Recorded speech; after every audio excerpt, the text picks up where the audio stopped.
আসসালামু আলাইকুম প্রিয় দর্শক, অন্য মঞ্চের আলাপচারিতায় আপনাদের সকলকে স্বাগত জানাচ্ছি।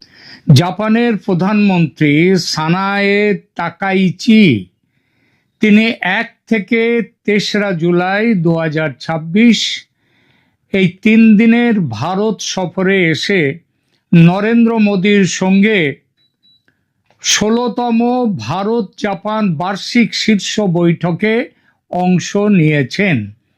এই খবর আপনারা অবশ্য পেয়ে গেছেন ইতিমধ্যে, কিন্তু এই সফরের প্রাপ্তি কি সেই বিষয়টি এখনো সেভাবে প্রচারে আসেনি। আমাদের এখনকার প্রতিবেদন এই বিষয়টি নিয়ে। এই সফরে দুই দেশ পারস্পরিক সম্পর্ককে নতুন অধ্যায়ে নিয়ে যাওয়ার কথা সরাসরিভাবে বলেছে এবং সেই লক্ষ্যে প্রচুর গুরুত্বপূর্ণ চুক্তি ও যৌথ ঘোষণা করেছে। আমরা দেখব কি ধরনের চুক্তি ও যৌথ ঘোষণা হয়েছে এবং কি তাদের তাৎপর্য। ভাবুন তো, একদিকে বিশ্বের চতুর্থ বৃহত্তম অর্থনীতি জাপান, অন্যদিকে বিশ্বের পঞ্চম ও দ্রুততম বর্ধনশীল বৃহৎ অর্থনীতির দেশ ভারত। দুই দেশের প্রধানমন্ত্রী বৈঠকে বসলেন, তারপর একে একে সই হলো আর্টিফিশিয়াল ইন্টেলিজেন্স, প্রতিরক্ষা, semiconductor, critical mineral, green energy, সরবরাহ শৃঙ্খল, এমন একগুচ্ছ চুক্তি যেগুলো শুনতে সাধারণ অর্থনৈতিক সমঝোতা মনে হলেও আন্তর্জাতিক রাজনীতির ভাষায় এগুলো আসলে ক্ষমতার নতুন মানচিত্র আঁকার সূচনা। প্রশ্ন হচ্ছে, এই চুক্তিগুলো কি শুধুই ভারত জাপানের সম্পর্ককে আরো গভীর করবে, নাকি এর মাধ্যমে চীনের বিরুদ্ধে তৈরি হচ্ছে এক নতুন অর্থনৈতিক ও প্রযুক্তিগত জোট? আর সবচেয়ে বড় প্রশ্ন, আমেরিকা কি ভারত জাপানের এসব চুক্তির জন্য খুশি হবে, নাকি ভারতের ক্রমবর্ধমান স্বাধীন অবস্থান ওয়াশিংটনের মধ্যেও তাদের মনেও নতুন হিসাব নিকাশ শুরু করাবে?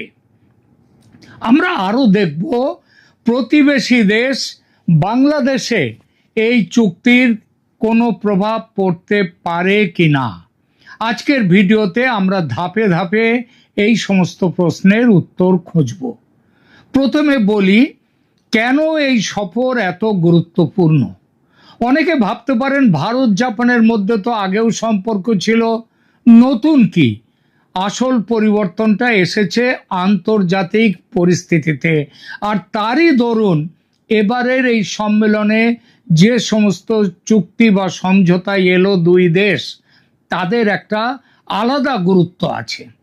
চীন এখন দক্ষিণ চীন সাগর থেকে শুরু করে পূর্ব চীন সাগর, তাইওয়ান প্রণালী, হিমালয়, সব জায়গাতেই নিজের প্রভাব বাড়ানোর চেষ্টা করছে। অন্যদিকে ইউক্রেন যুদ্ধ এবং পশ্চিম এশিয়ার অস্থিরতা দেখিয়ে দিয়েছে বিশ্ব অর্থনীতি কয়েকটি দেশের ওপর অতিরিক্ত নির্ভর যদি করে বিশ্বের অর্থনীতি, তাহলে পুরো শিল্প ব্যবস্থা বিপর্যস্ত হয়ে যেতে পারে।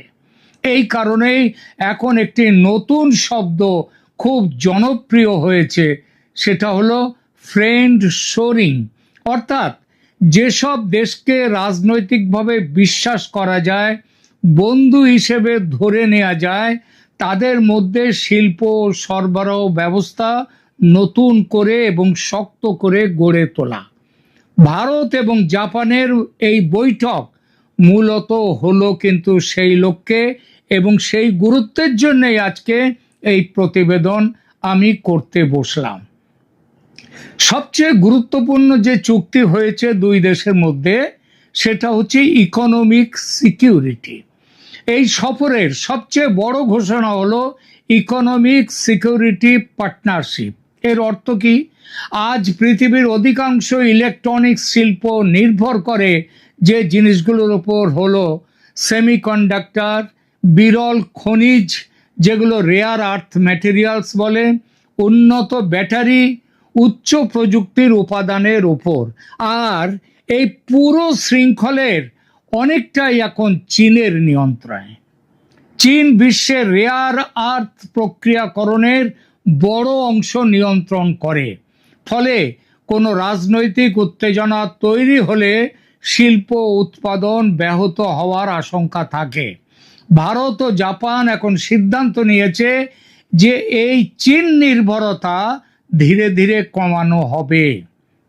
ভারতের খনিজ সম্পদ, বিশাল বাজার এবং উৎপাদন সক্ষমতার সঙ্গে জাপানের প্রযুক্তি এবং বিনিয়োগ, তাদের আর্থিক শক্তি, এগুলো মিলিয়ে নতুন একটা সরবরাহ ব্যবস্থা গড়ে তোলার পরিকল্পনা নিয়েছে ভারত এবং জাপান একসাথে।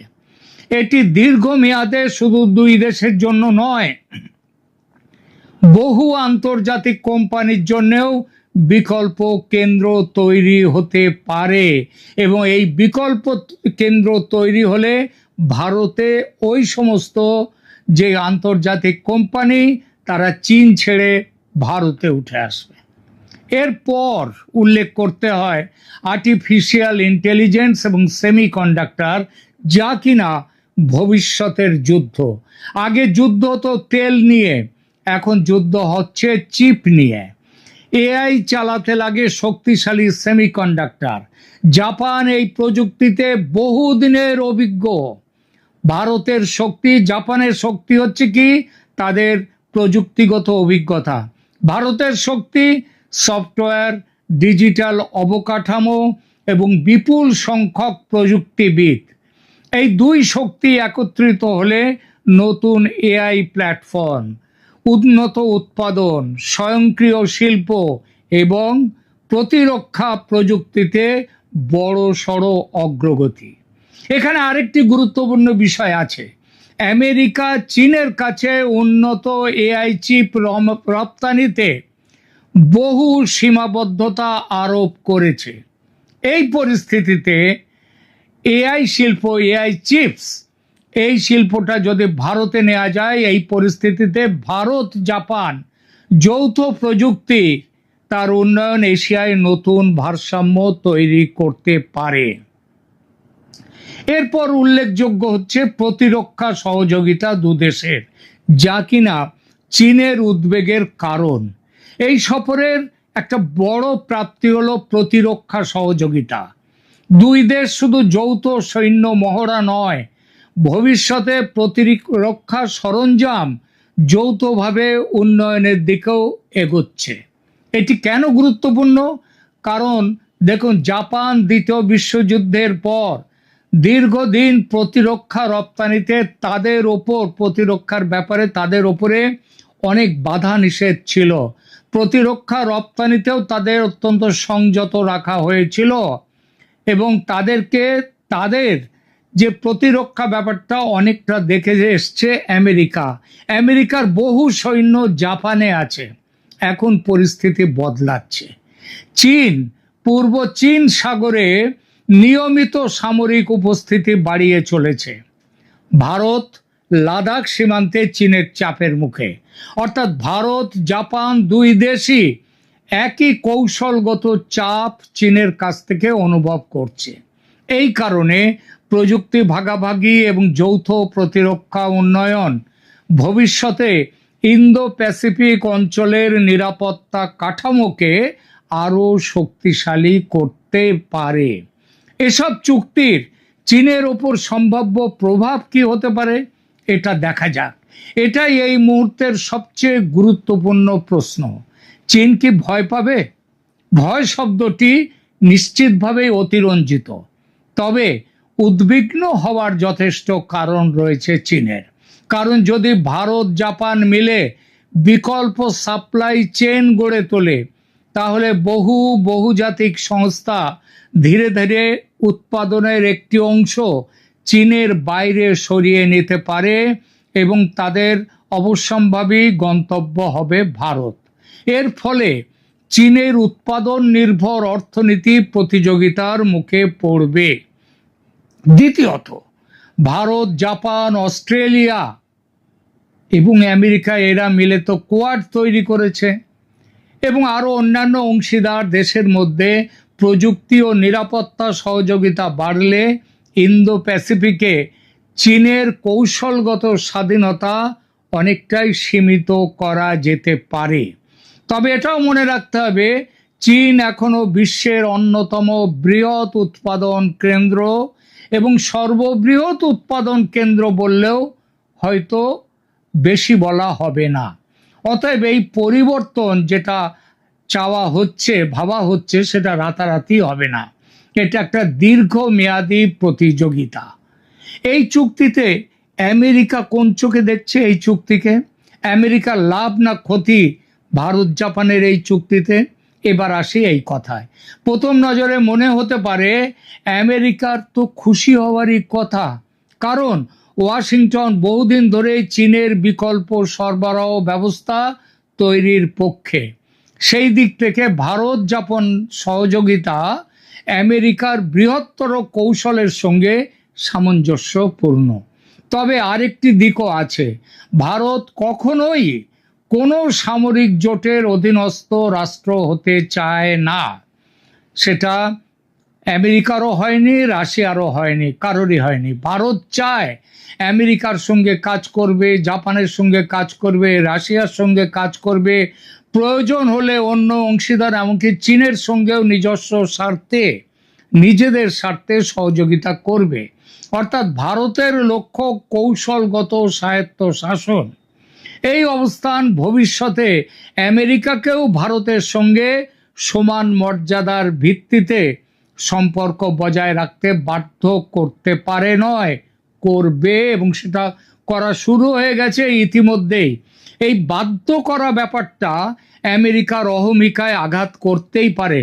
দেখছেন না, বাণিজ্য চুক্তি নিয়ে সারা পৃথিবীর বেশিরভাগ দেশ যখন আমেরিকার কাছে সারেন্ডার করেছে, ভারত সারেন্ডার করেনি। ভারত এখন নিজের টার্মসে চুক্তির কথা বলছে।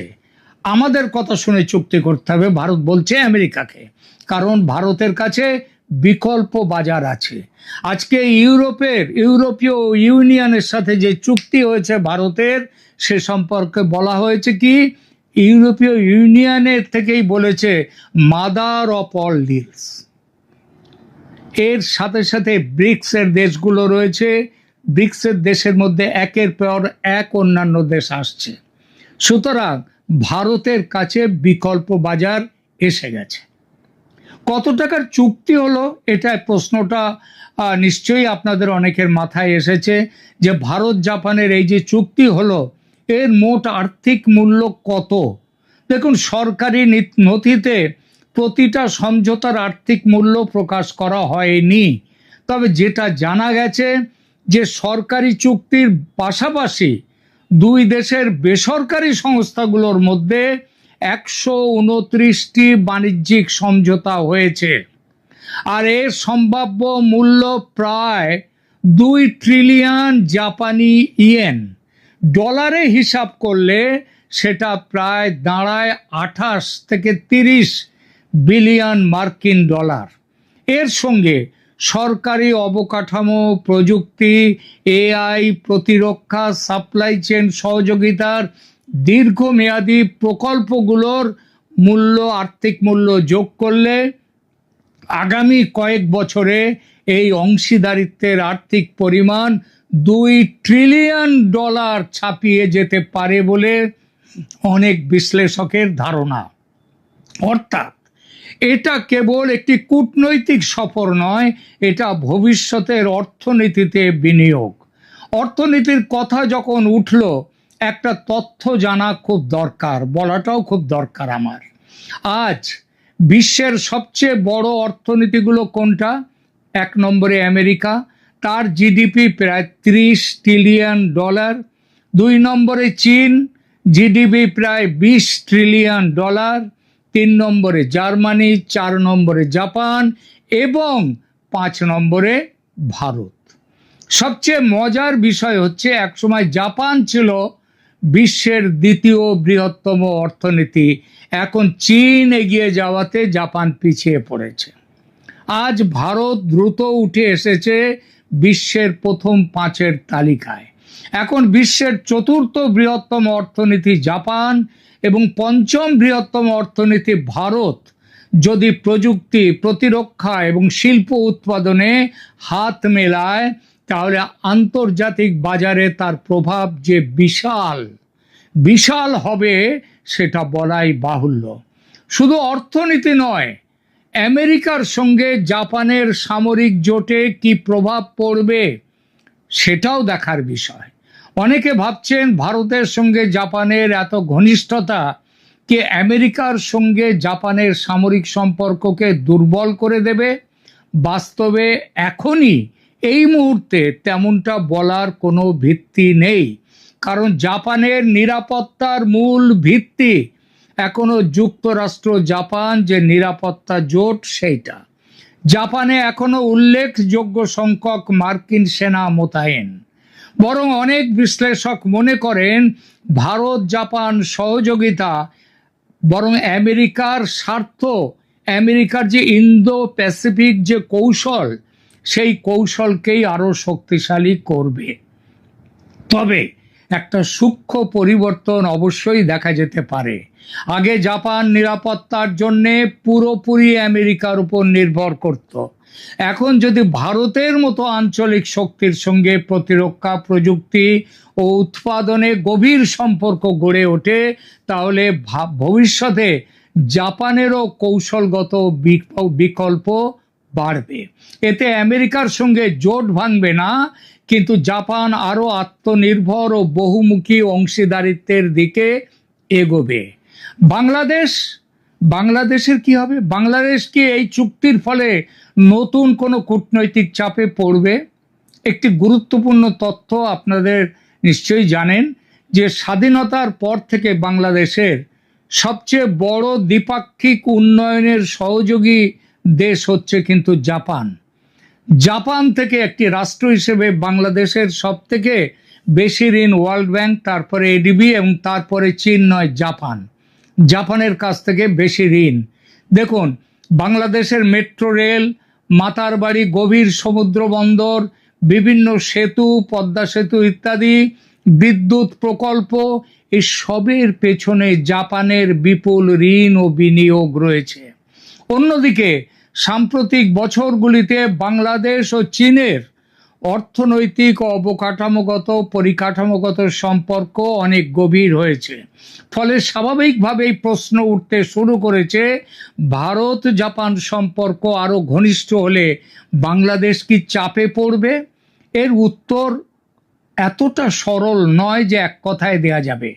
জাপান সাধারণত উন্নয়ন সহযোগিতাকে ভূ রাজনৈতিক প্রতিদ্বন্দ্বিতার সঙ্গে সরাসরি মেশাতে চায় না।